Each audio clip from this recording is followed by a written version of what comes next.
you've got a baby and the FBI comes knocking on your door. Terrifying. It's so awful. And I'm thinking to these guys, let me just tell you what I've already been through to get here. You can't take this from me.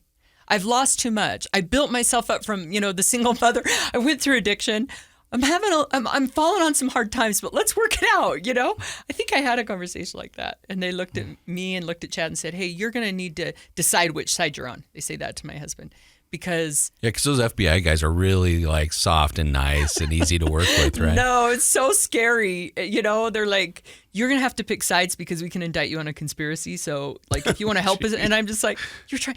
Like, it's war. You can't take my family. You just can't, and I handle it as bad as someone can. Like, I hire lawyers and more lawyers and spend every ounce of retirement, anything we have to fight this over years, and eventually it doesn't work. Eventually I end up in a courtroom to be sentenced, and I'm facing 7 years.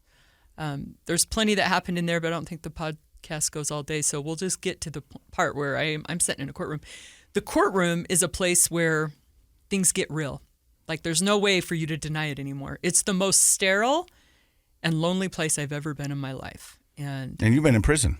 Yeah, I'd rather wait. Nobody wants to go back into a courtroom. Everybody's traumatized by that experience. When you're sitting in the courtroom, I'm looking back at my family, who seem very far away, because the reality that I am going to get the maximum sentence, I realize that sitting in the front of the courtroom. And someone walks in and says, the United States of America versus Portia Louder, all rise. And I'm like, holy crap. I am me against them. Like, there's no chance here, And the sorrow that I felt for dragging my family through this and what I've done, it just wasn't real to me until I walked in there. It just wasn't. And it was extremely painful. Again, I said a prayer and just said, please give me strength to do this. Because I honestly thought I might lose my mind. Like, this is too hard. Because I had not even accepted that I was going to go to prison. And so the judge asked me if I had anything to say. And I got up and apologized. And I said, I'm pretty sure I know what you're going to do today. And I probably deserve it. But I would ask you to show some mercy to my family, which I was hoping I'd get. Maybe he'd minimize a little bit. What ended up happening was he gave me the maximum, which was 7 years. And 84 months to be exact. and then he said, let's take her into custody today, which like have the marshals chain her and shackle her, which for a white collar crime is unusual. And that's when I said, can you help me understand why you would want to do that today? And he said, because I fear that you might take your own life because you haven't accepted the seriousness of your situation. And my husband got up and he said, please don't do this to Portia. He advocated for me, did a way better job than my lawyer, by the way. And he said, our family needs this time together to say goodbye to her. And the judge agreed. So I still think I should have never bothered paying the lawyers, And we walked out of there, and life has never been the same since. I mean, I literally got in the car with Chad. I couldn't speak for probably an hour. I just felt such sorrow looking out the window, just the thought of what I had done. And Chad just kept saying, what can I do? How can I help you? I'm so sorry. And I just thought, must be the worst person to have done this. I just got the maximum sentence, How could I have done this? Just that whole weight of it came down on me. And I remember thinking, why is everyone driving around still acting like life is normal? Because it's not. Like, everything just changed. And I went home that day. I had 8 weeks before I said goodbye to my kids and my husband. And all I cared about was watching my kids sleep, driving them to school. I had a business, an eBay business. I said, Chad, I'm done with that. I don't care. It seemed so silly to me that I cared about money because it was completely unimportant to me. The time I had left was all that mattered. And we spent that time together. I started writing actually on a blog at that point because I was just in so much pain. And I mean, it was on the 10 o'clock news, so it's not really like a secret. And I just thought, I'm just going to share how sorry I am and ask people to support my husband and kids because they need all the help they can get. And that's when things turned. Like, I asked the principal and the therapists in their schools, please help my kids through this, my neighbors. And people were very kind. They really were when I asked for help.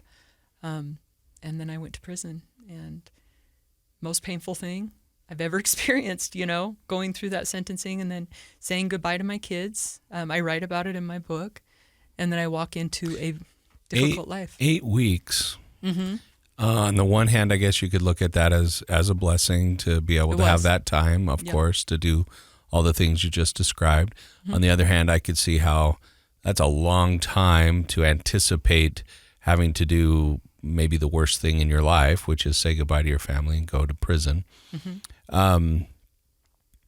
Did you at any point during that time have suicidal thoughts like the judge had worried about? No, they requested that I meet with a therapist, which was great because the therapist said something to me that changed everything once I got to prison. It didn't seem like a big deal at the time, but I remember telling him, I can't imagine how I could go to prison for 7 years. I can't do it. I can't get my head around it. And he said, Portia, it will be hard to go to prison for 7 years. He said, but imagine being here in your addiction for 7 years. He goes, you're going to be disconnected from your kids, your family. What kind of a life would you have if you were using for 7 years? He goes, in prison, you could become an amazing person. You're not using drugs. You could study, you could read, you could work on yourself. He goes, there are some benefits to going to prison versus staying out here using drugs. He helped you reframe the experience instead of seeing it as just the end of the world. But it didn't help then. Yeah. At the moment, you're like, shut it. I don't want to hear that. But when I got to prison and I was trying to pull myself out of the most devastating experience of my life, I walked around the track and I said those words out loud. You are going to become an amazing person. That's all you have left. That's the only choice you have. Your family depends on you. You have that option. Quit feeling sorry for yourself. And I made a list of things that I could do. And, a big part of that was full ownership of my life. When I finally got to a place where I could quit saying, poor me, I got screwed, the government did this, and say, you did this to yourself. 100%. I found freedom and power, and so his strength later on, I was just like, those things mattered when you're sitting in a cinder block world, everyone wearing the same khaki color, watching TV, and you're like, what am I gonna do? I got 7 years of this, and I hurt so much.